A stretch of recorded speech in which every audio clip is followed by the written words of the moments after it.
Olá pessoas, tudo bem? Hoje nós vamos prosseguir com o sistema nervoso e o foco principal vai ser só na organização anatômica geral, tá? Porque vai facilitar na hora em que estivermos discutindo os outros conceitos, né, as regiões, as áreas envolvidas a partir da próxima aula. No entanto, é importante lembrar a planimetria relacionada. Tá? Então, a imagem ela mostra para a gente os dois planos gerais, né? Um indivíduo bípede, tá? E um indivíduo quadrúpede aqui, representado pelo roedor. Tá? Então, você tem lá, não esqueça, tá? O plano superior e inferior, anterior, posterior, lateral, lateral. Tá? E desses planos você vai ter os eixos, certo? O eixo longitudinal, tá? Que vai do plano superior ao plano inferior, tá? Que vai permitir que a gente faça os cortes sagitais. Tá? O plano lateral, tá? Que vai de um lado ao outro, que vai permitir com que a gente faça os cortes horizontais ou os cortes laterais. Tá? E o plano de profundidade, que é muito utilizado nos livros, tá? Que é aquele que vai o plano não, desculpa, os cortes de profundidade, né? No eixo de profundidade, que vai do plano anterior ao plano posterior. Tá? Não esquece que na hora em que você considera um animal que é quadrúpede, você tem que fazer alguns ajustes, né, na linguagem.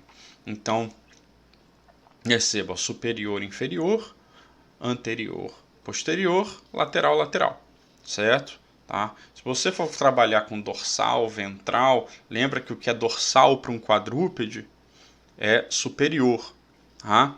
Enquanto que um dorsal para um bípede é posterior.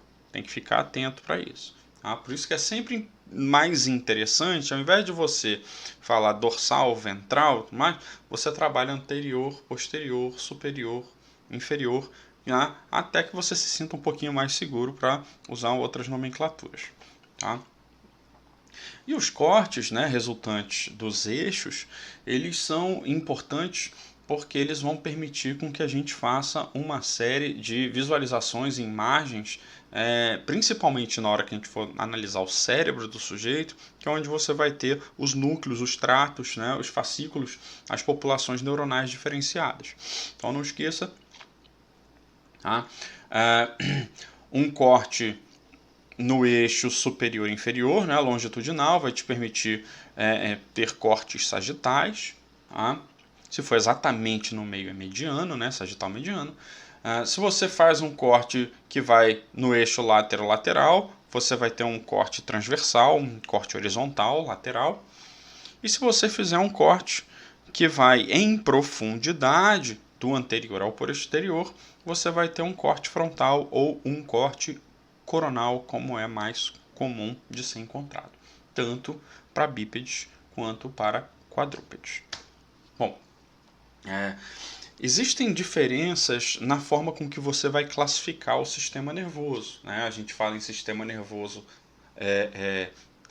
autônomo, voluntário, involuntário. Tá? Então, essa nomenclatura ela é mais funcional, ou seja, está associada mais à fisiologia, né, ao funcionamento da estrutura. Tá? Enquanto que quando você fala em sistema nervoso central e periférico, você está falando mais no aspecto anatômico. Tá? Então, é importante ter essa distinção.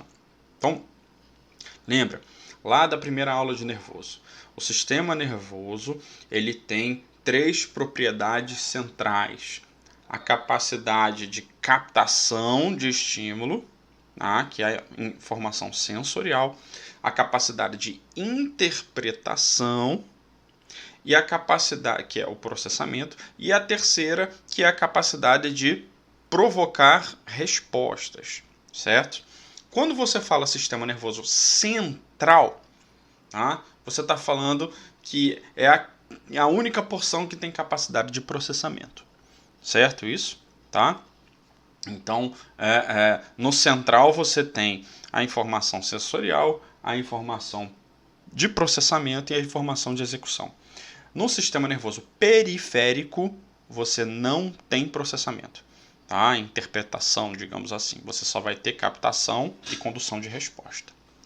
Bom, o sistema nervoso central, anatomicamente, ele vai representar o encéfalo e a medula espinhal, tá?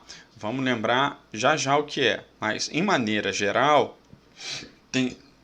o encéfalo ele vai ser formado pelo cérebro, pelo cerebelo e pelo tronco encefálico ou tronco mesencefálico, tá? Que vai resultar na projeção da medula espinhal, certo? A medula espinhal não faz parte do encéfalo.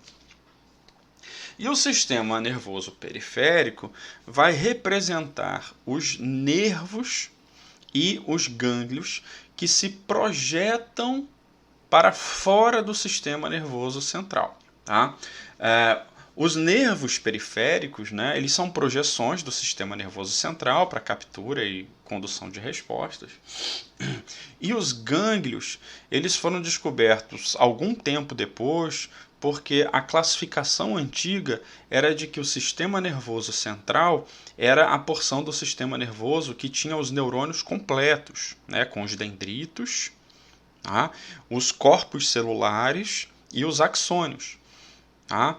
E os caras achavam que o sistema nervoso periférico só tinha os nervos, que são as projeções, que seriam só dendritos e axônios, que não haveriam corpos celulares de neurônios fora do sistema nervoso central. E isso foi mostrado como errado, né? Incorreto. Tá? Então os gânglios eles representam porções do sistema nervoso periférico que você tem corpos celulares de neurônios. Na aula que a gente estiver discutindo sistema nervoso autônomo, tá? As projeções periféricas e essa regulação toda, vamos falar de sistema simpático e parasimpático, eu falo um bocado sobre isso.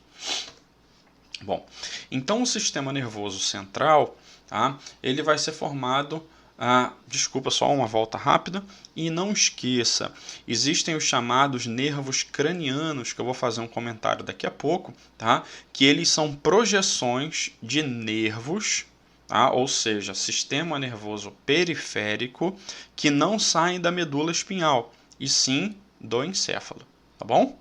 Tá? Principalmente do cérebro e do tronco encefálico.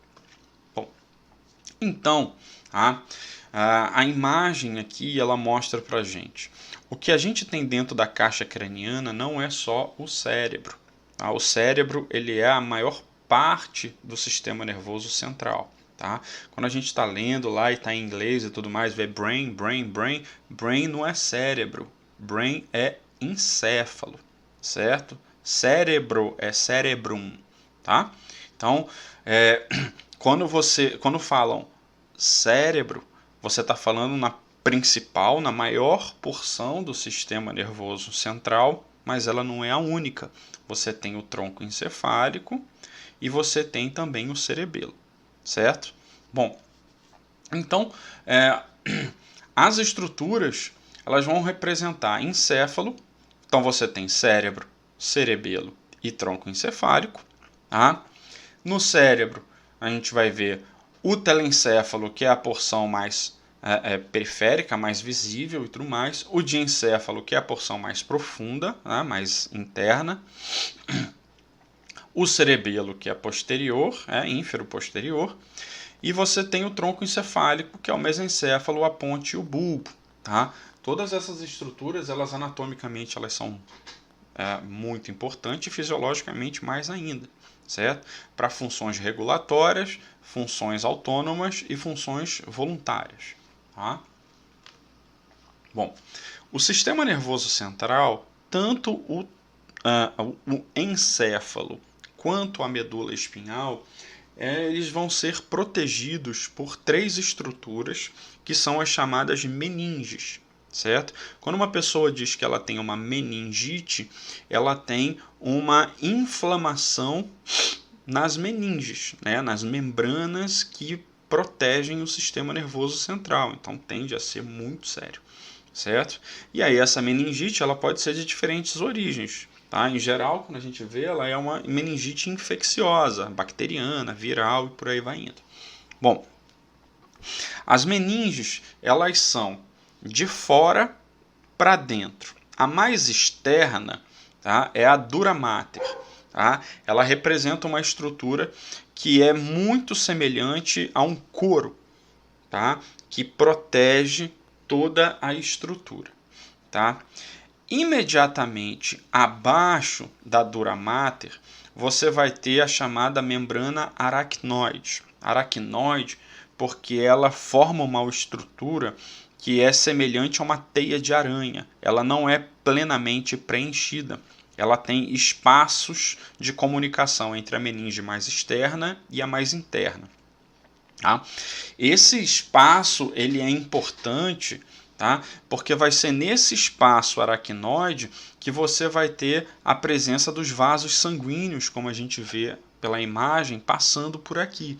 Tá? E ao mesmo tempo vai ser por onde uma parte razoável do líquido céfalo-raquidiano vai estar passando. Tá? Vamos falar sobre ele já já.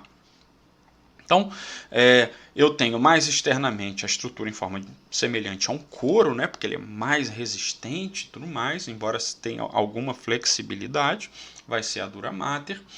A camada média, que é a camada em forma de teia, por causa da rede de proteínas que formam os filamentos, que é a membrana aracnoide.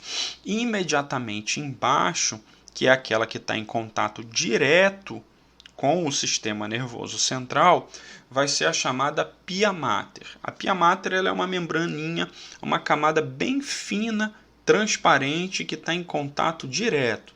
Quando a gente faz dissecação de material encefálico, né, do sistema nervoso central, a gente faz a extração e, em geral, percebe que tem uma películazinha, uma coisa em contato direto que é facilmente removível. Isso é a pia mater, certo? Que é a membrana.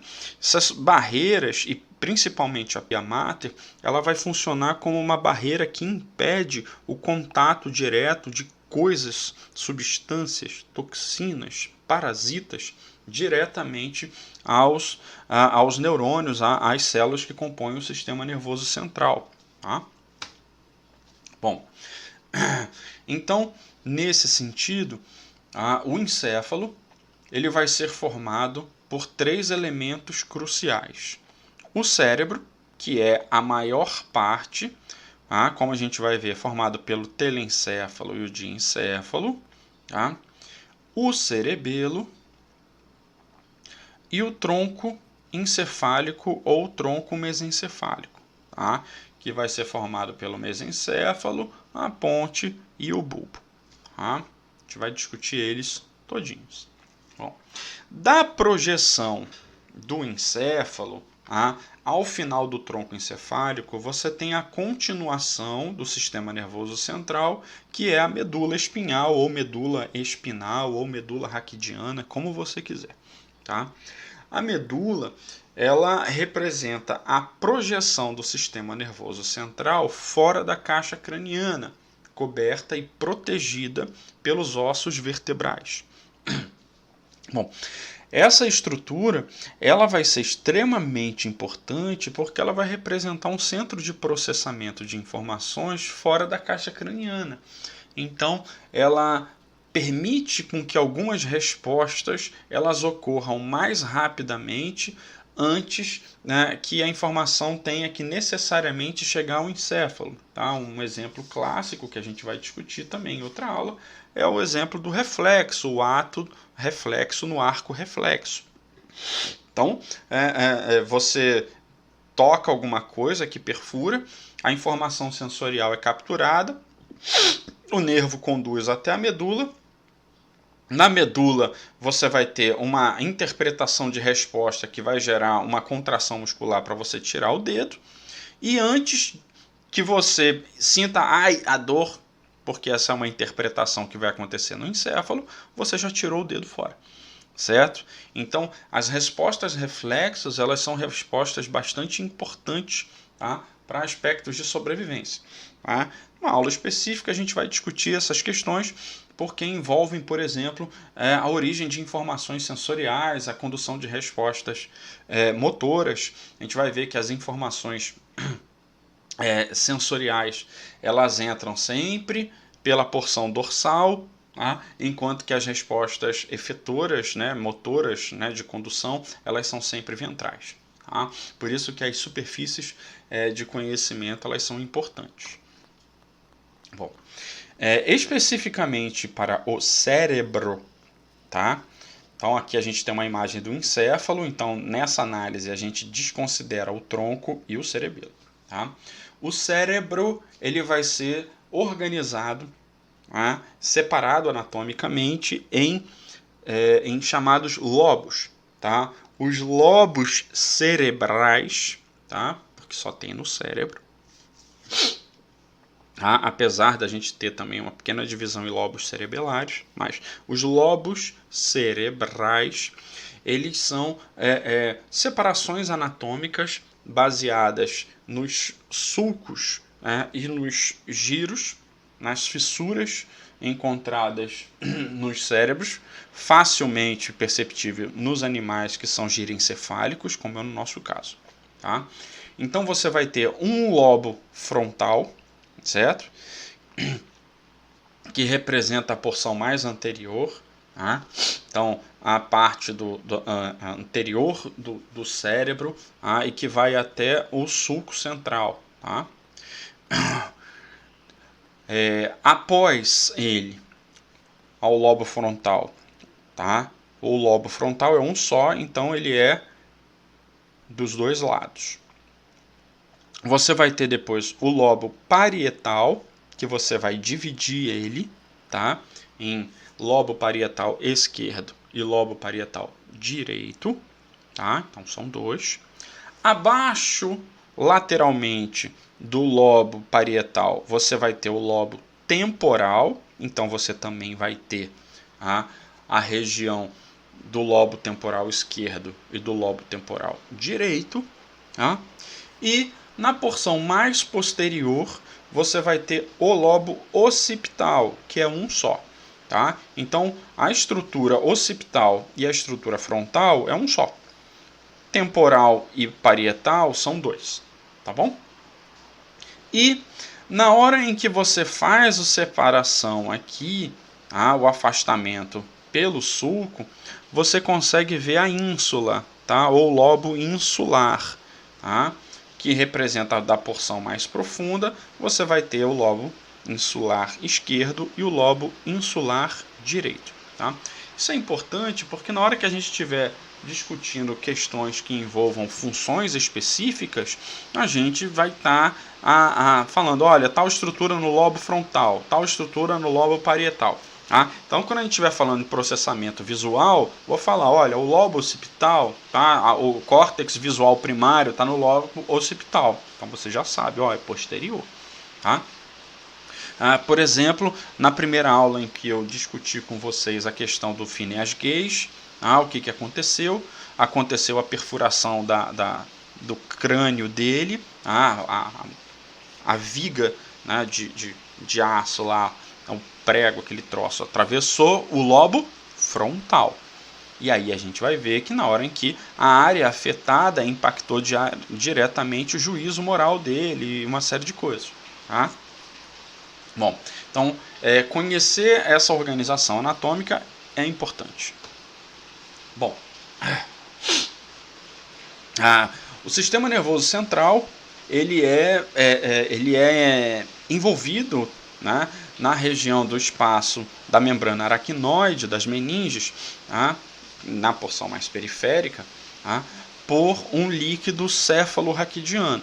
Esse líquido cefalorraquidiano ele é extremamente importante porque ele auxilia na nutrição, condução de células imunes, regulação de pressão, uma série de funções que contribuem diretamente para a sobrevivência dos indivíduos. Tá? Na hora em que o sujeito faz aquele exame de punção, né, medular, que vem com aquela agulha que chega a dar calafrio, coloca lá na medula, né, deita o paciente em posição fetal e tudo mais, o que está fazendo ali, a punção lombar, tá? É o que? Recolher o líquido cefalorraquidiano, certo? O líquido cefalorraquidiano, ele é um líquido translúcido, certo? Transparente, sem viscosidade, bonitinho. Tanto que no exame, na hora em que você colhe e percebe algum tipo de alteração de viscosidade, de coloração, já é um mau sinal, tá? O líquido cefalorraquidiano, então perceba, raquidiano, né, vai até a medula. Ele é produzido pelos plexos coroides, tá? Estão localizados preferencialmente na região do cérebro, tá? No diencéfalo. E essa produção, e essa renovação, ela é contínua, tá? Então vamos produzindo e vamos substituindo. E essas estruturas, elas lançam o líquido cefalorraquidiano por dentro do encéfalo, tá?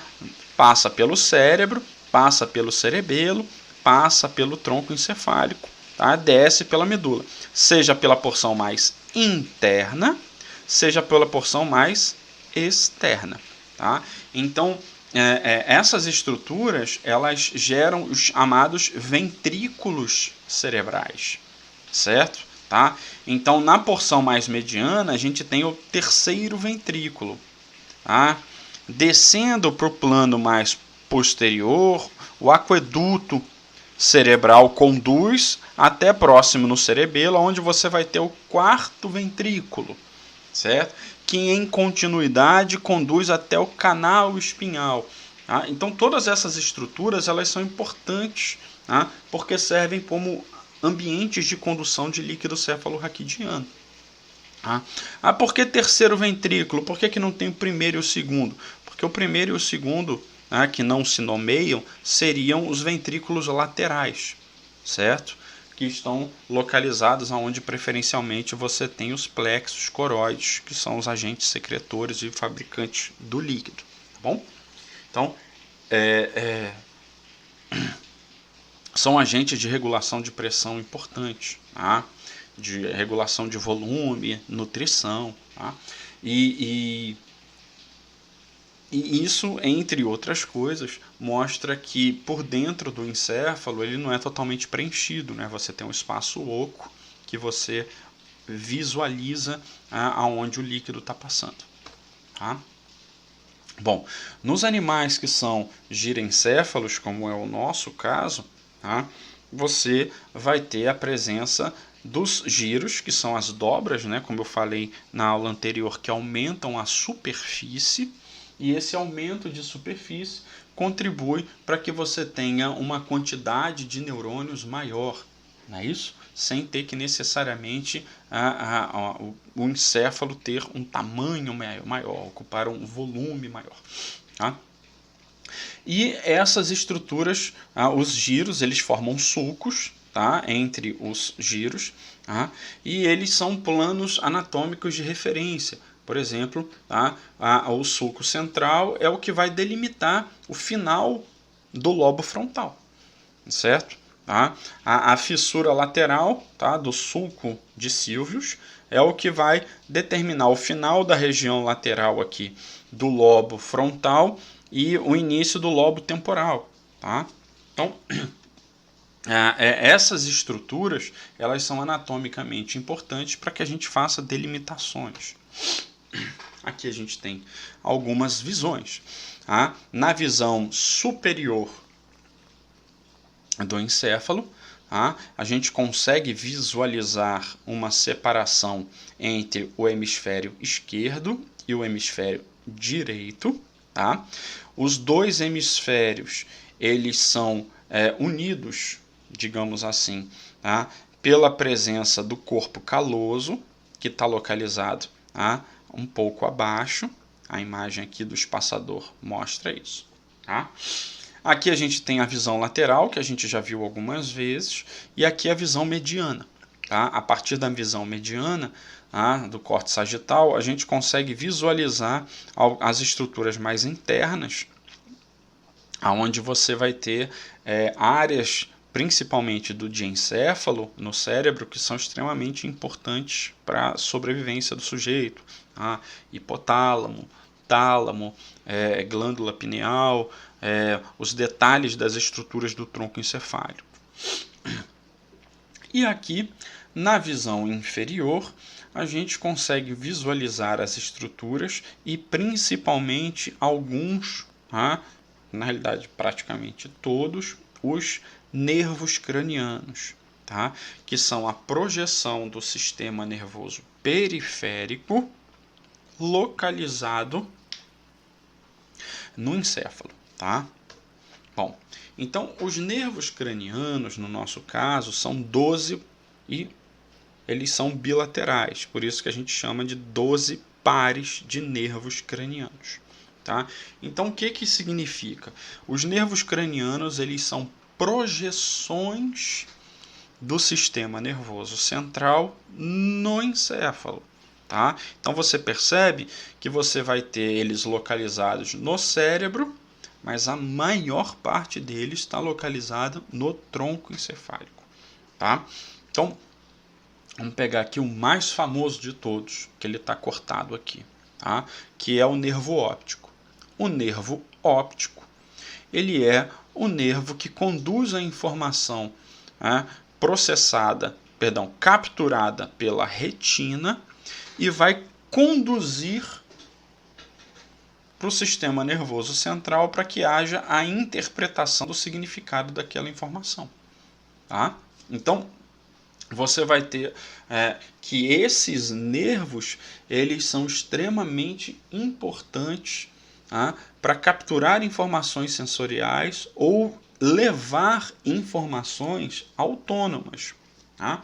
Um dia desses me perguntaram, bom, se uma pessoa ela é tetraplégica, se ela sofreu uma lesão na medula espinhal, na coluna cervical, e eu disse que ocorre uma descontinuidade entre a comunicação da medula espinhal e do encéfalo do sujeito, como que essa pessoa continua viva? Se ela não tem informações do cérebro indo para lá via medula. Bom, ela continua viva porque as informações que são projetadas do sistema nervoso central para regular o funcionamento do corpo vão pelos nervos cranianos, principalmente pelo nervo vago e pelo glossofaríngeo, mas principalmente pelo nervo vago, certo? Então, na hora em que você tem uma projeção do nervo vago, ele que vai lá mandar a informação, por exemplo, para a atividade respiratória autônoma, para a atividade de batimento de frequência cardíaca autônoma, tá? Sem que o sujeito que é tetraplégico tenha algum impacto. Tá? Então, a tetraplegia, por exemplo, ela vai comprometer com que a informação sensorial chegue no encéfalo do sujeito e com que a informação somática motora seja conduzida. Tá? Obviamente, a gente vai discutir isso especificamente. Mas os órgãos, no nosso caso, no nosso tronco, eles vão ser regulados efetiva e funcionalmente pelos projeções dos nervos cranianos, seja em aspectos sensoriais, seja em respostas motoras. E aqui, para a gente acabar, é importante a gente entender que o sistema nervoso, ele representa a porção de coordenação e orquestrar o corpo. É o regente da história toda. Então, significa que metabolicamente é muito ativo, muito funcional. Então, quem é muito metabolicamente ativo, consome muita energia, precisa de muita oferta de nutrientes, no caso aqui tem que ser monossacarídeo, não processa bem outras fontes, então não é nem funcional, e precisa de oxigênio pra caramba, né? Então, o sistema nervoso central ele é altamente vascularizado. E essa vascularização que está sendo mostrada aqui, arterial, ela vai ser através dos nervos, através dos vasos sanguíneos, das artérias, que vão principalmente projetar para dentro das meninges, vai ficar ali naquela região que a gente chamou de membrana aracnoide, né, na meninge intermediária. Tá? E isso vai permitir o fornecimento de suporte de nutrientes sanguíneos. Tá? Obviamente eu tenho uma rede capilar, eu tenho uma rede venosa, né, com as veias para recolher e tudo mais. Só que é importante a gente entender que o acesso vascular ao sistema nervoso central ele é extremamente limitado. Tá? Existe um negócio chamado barreira hematoencefálica, hemato de sangue, encefálica do encéfalo, tá? Que funciona, como o próprio nome está dizendo, como uma barreira de restrição para dificultar. Por quê? Porque o sistema vascular ele é um sistema de distribuição. Qualquer toxina, parasita ou antígeno que alcance essa estrutura, fatalmente vai alcançar o sistema nervoso central. E se o acesso fosse fácil, o seu órgão responsável por orquestrar e coordenar o corpo todo seria um alvo facilmente atendido. Tá? Então existem barreiras de resistência, onde a barreira hematoencefálica ela é mais evidente, tá? E existem também outros pontos em que o fluxo ele é mais facilitado, onde essa barreira ela é menos evidente, que é nas regiões dos chamados órgãos circunventriculares, tá? Que estão principalmente lateralizados aos ventrículos, onde o líquido cefalorraquidiano está passando, mas isso é tema para discutir em outra aula. Tá bom? Então a aula de hoje ela é uma aula mais geral, principalmente para a gente ter uma visão anatômica do negócio, compreender as organizações das estruturas, eliminar dúvidas sobre o que é central, o que é periférico, o que é autônomo, o que é voluntário, tá? São classificações diferentes. Na próxima aula a gente prossegue e vamos começar a discutir elementos específicos das estruturas, tá bom? Fiquem bem, um abraço.